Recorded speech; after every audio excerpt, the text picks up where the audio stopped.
ஒரு அடர்ந்த காட்டிற்குள் பல விலங்குகள் வசித்து வந்தன. அங்குள்ள அனைத்து விலங்குகளுக்கும் புலியைக் கண்டால் மிகவும் பயம்.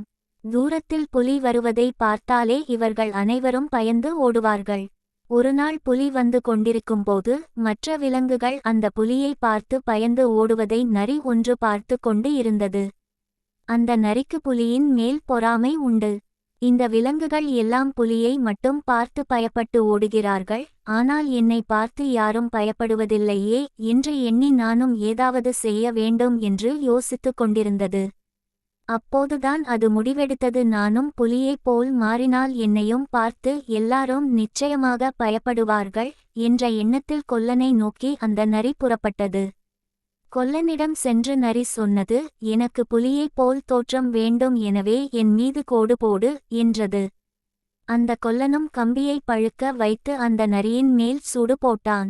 முதல் சூடு போட்டவுடனே அந்த நரி வலியால் கத்த ஆரம்பித்தது. அந்த நரி கொல்லனிடம் சொன்னது, எனக்கு புலியைப் போல் தோற்றம் வேண்டும், ஆனால் இப்படி வலி இருக்கக்கூடாது, வேறு ஏதாவது செய் என்றது.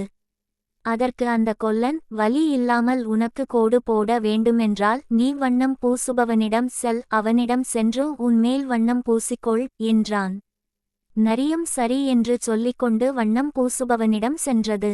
அந்த நரி வண்ணம் பூசுபவனிடம் சொன்னது, எனக்கு புலியைப் போல் தோற்றம் வேண்டும், எனவே என் மீது வண்ணம் பூசிக்கொள் என்றது.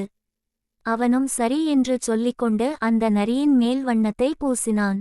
அந்த நரி பார்ப்பதற்கு புலியைப் போல் தோற்றம் கொண்டிருந்தது. இந்த நரி, இனிமேல் எல்லோரும் நிச்சயமாக என்னை பார்த்து பயப்படுவார்கள் என்று சிரித்துக்கொண்டே காட்டுக்குள் சென்று ஊளை இட ஆரம்பித்தது. என்னதான் அது புலியைப் போல் வண்ணம் பூசி இருந்தாலும் அதன் குரல் நரியைப் போல் தான் இருந்தது. புலியைப் போல் அதால் சத்தம் இட முடியவில்லை. இதன் சத்தத்தை கேட்டு மற்ற எல்லா விலங்குகளும் ஓடி வந்தன. மற்ற விலங்குகள் நரியை பார்த்து ஆச்சரியப்பட்டனர்.